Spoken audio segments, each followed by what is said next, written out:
Hello everyone students, आज हम कुछ एग्जांपल्स करेंगे हमारे टाइड रैंक्स पे जो डिपेंड करते हैं। कल जो मैंने आपको टॉपिक करवाया था correlation in case of tied ranks, अब हम उसके ऊपर एक नेक्स्ट एग्जांपल करेंगे। Example number 16।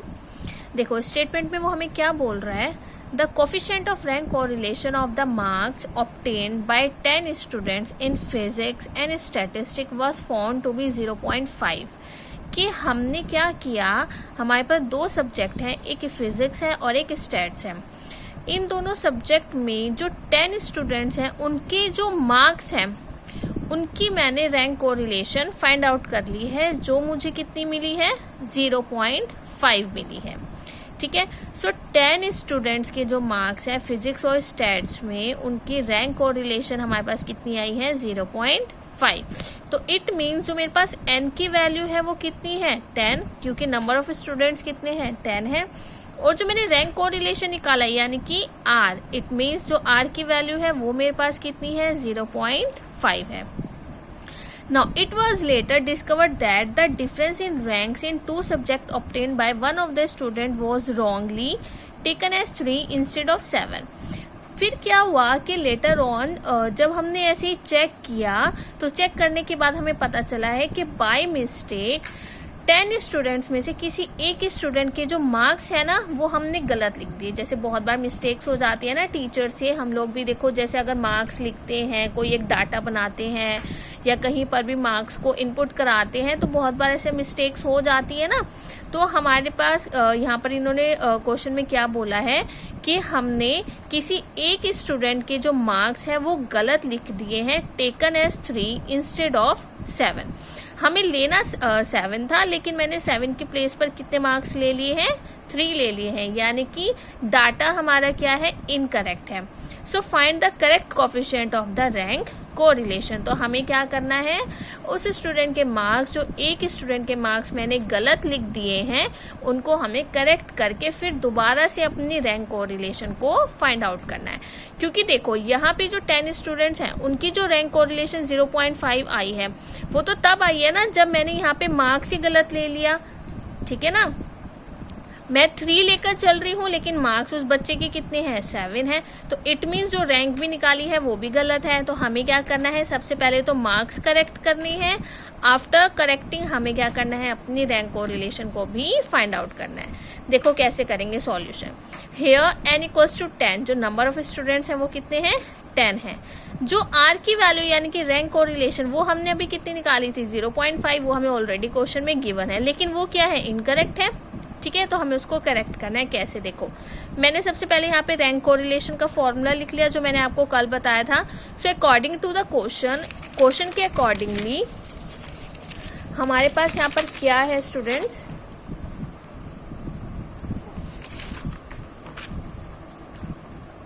देखो मैंने क्या किया, रैंक वाले फॉर्मूले में r की वैल्यू पुट की और n की वैल्यू पुट की। r की वैल्यू क्या है 0.5, n की वैल्यू कितनी थी 10, मैंने फॉर्मूले में पुट किया। फॉर्मूले में पुट करने के बाद मुझे क्या करना है, इसको सॉल्व करना है।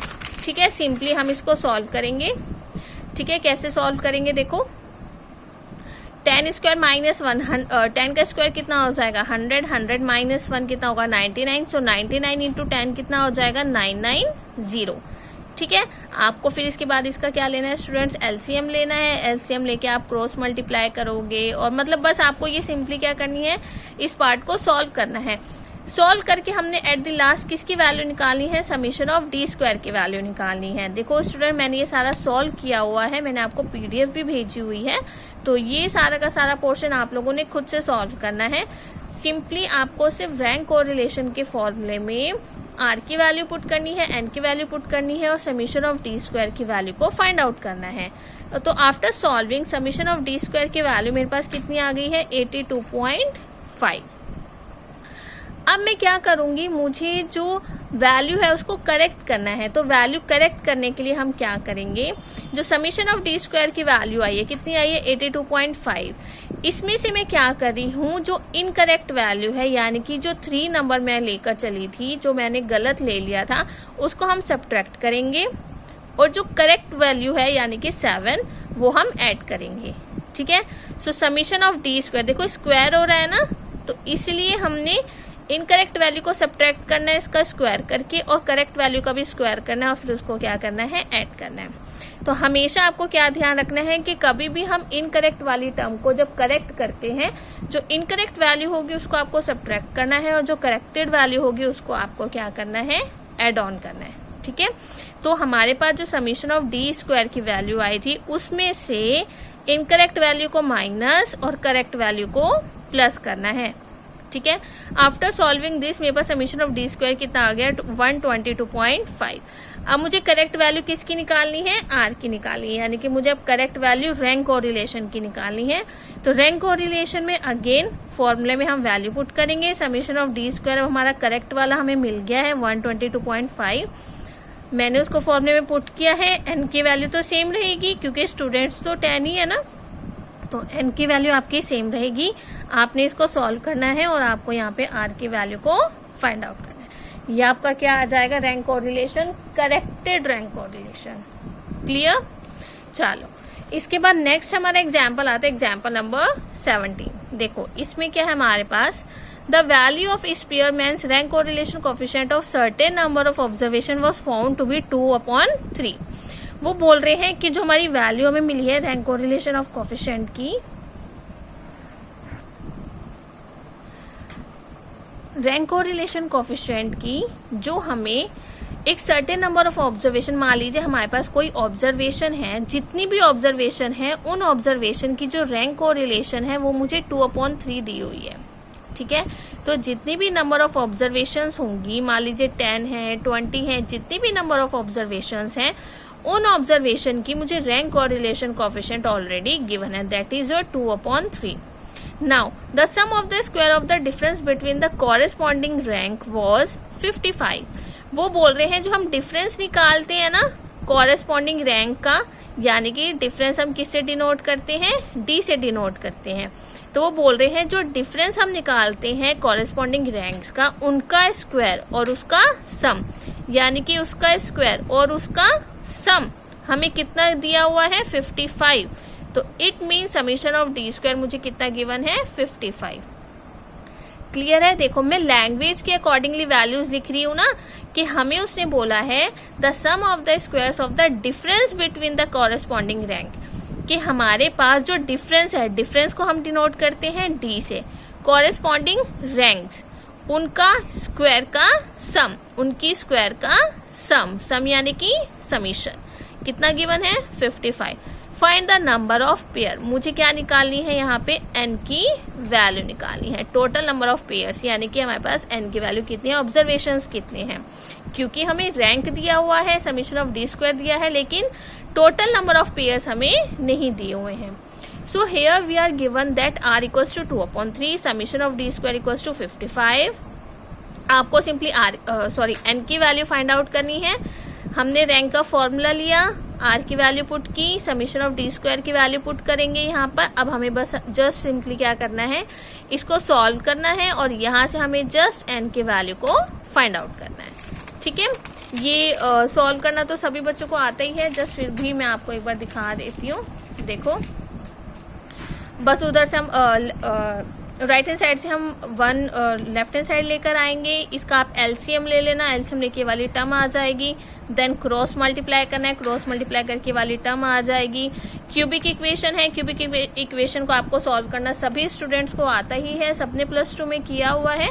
बस सिंपली आपको इस इक्वेशन को सॉल्व करना है और आपको एन की वैल्यू को यहाँ पर फाइंड आउट करना है। ठीक है, तो ये तो एग्जाम्पल आई थिंक सिंपल सा ही था, ये तो आप लोग कर ही लोगे।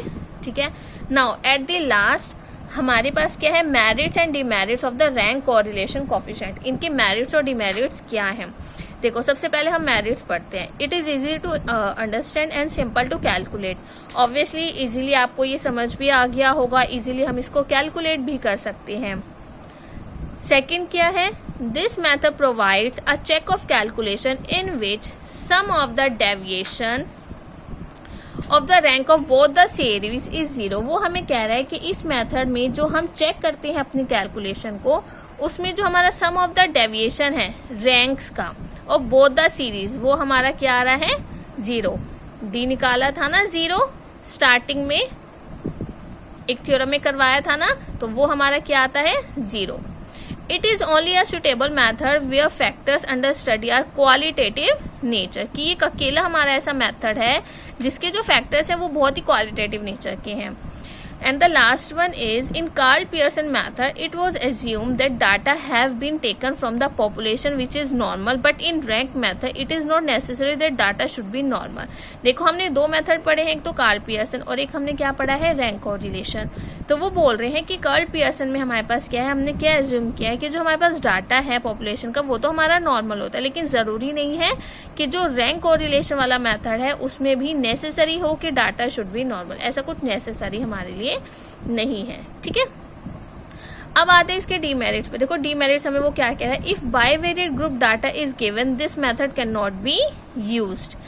हमारे पास अगर बाइवेरिएट ग्रुप डाटा होगा, आपने जो पहले पढ़ा होगा रैंक कोरिलेशन से पहले, तो अगर बाइवेरिएट ग्रुप डाटा है तब हम रैंक कोरिलेशन का यूज नहीं करते हैं।